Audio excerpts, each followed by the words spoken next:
ನಮಸ್ತೆ ವೀಕ್ಷಕರೇ, C S ಫ್ಯಾಷನ್ಗೆ ಸ್ವಾಗತ.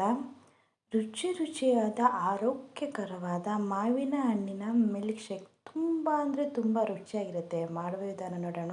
ಮಾವಿನ ಹಣ್ಣು ತೊಗೊಂಡಿದ್ದೀನಿ ಒಂದೆರಡು, ಅರ್ಧ ಲೀಟ್ರ್ ಹಾಲು, 1 ಕಪ್ ಸಕ್ಕರೆ, ಚಿಯಾ ಸೀಡ್ಸ್ 1 ಟೀ ಸ್ಪೂನು, ಏಲಕ್ಕಿ ಕಾಯಿ ಒಂದೆರಡು, ಕಸ್ಟರ್ಡ್ ಪೌಡರ್ 1 ಟೀ ಸ್ಪೂನು.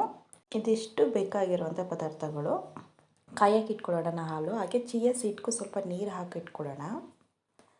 ಹಾಲು ಕಾಯ್ತಾ ಇರುವಾಗ ಸ್ವಲ್ಪ ಸಕ್ಕರೆ ಹಾಕ್ಕೊಳ್ಳೋಣ. ಹಂಗೆ ಏಲಕ್ಕಿ ಪೌಡರ್ ಕೂಡ ಹಾಕ್ಕೊಳ್ಳೋಣ. ಈಗ ನೀಟಾಗಿ ನೋಡಿ, ಹಾಲು ಕುದಿ ಬರ್ತಿದೆ. ಏಲಕ್ಕಿ ಪೌಡರ್ ಹಾಕ್ಕೊಳ್ಳೋಣ. ಕಸ್ಟರ್ಡ್ ಪೌಡರ್ಗೆ ಸ್ವಲ್ಪ ಹಾಲು ಹಾಕ್ಕೊಂಡು ಚೆನ್ನಾಗಿ ಮಿಕ್ಸ್ ಮಾಡ್ಕೊಳ್ಳೋಣ ನೀಟಾಗಿ.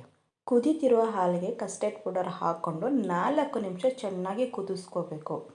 ಕುದ್ದಾದ ತಕ್ಷಣ 4 ನಿಮಿಷ ಸ್ಟವ್ ಆಫ್ ಮಾಡಿ ಫುಲ್ಲು ತಣ್ಣಗಾದ ನಂತರ ಫ್ರಿಜ್ಜಲ್ಲಿ ಇಟ್ಕೊಬಿಡೋಣ ಹಾಲನ್ನು.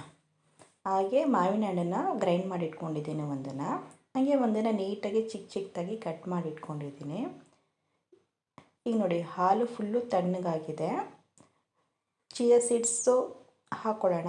ಹಾಗೆ ಮಾವಿನ ಹಣ್ಣು ರುಬ್ಬಿಟ್ಕೊಂಡಿದ್ವಲ್ಲ ಅದನ್ನು ನೀಟಾಗಿ ಹಾಕ್ಕೊಳ್ಳೋಣ.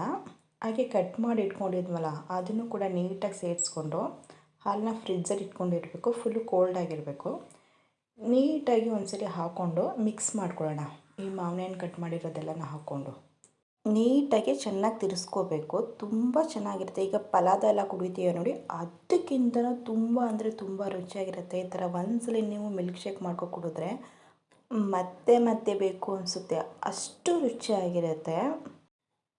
ರುಚಿಯಾದ ಆರೋಗ್ಯಕರವಾದ ಮಾವಿನ ಹಣ್ಣಿನ ಮಿಲ್ಕ್ ಶೇಕ್. ಈ ರೆಸಿಪಿ ಇಷ್ಟ ಆದಲ್ಲಿ ನಮ್ಮ ಚಾನಲ್ಗೆ ಒಂದು ಲೈಕ್ ಕೊಡಿ, ಹಾಗೆ ಶೇರ್ ಕೂಡ ಮಾಡಿ, ಬೆಲ್ ಐಕಾನ್ ಕೂಡ ಪ್ರೆಸ್ ಮಾಡಿ, ನಮ್ಮ ಚಾನಲ್ನ ಸಬ್ಸ್ಕ್ರೈಬ್ ಕೂಡ ಆಗಿ. Thank you for watching.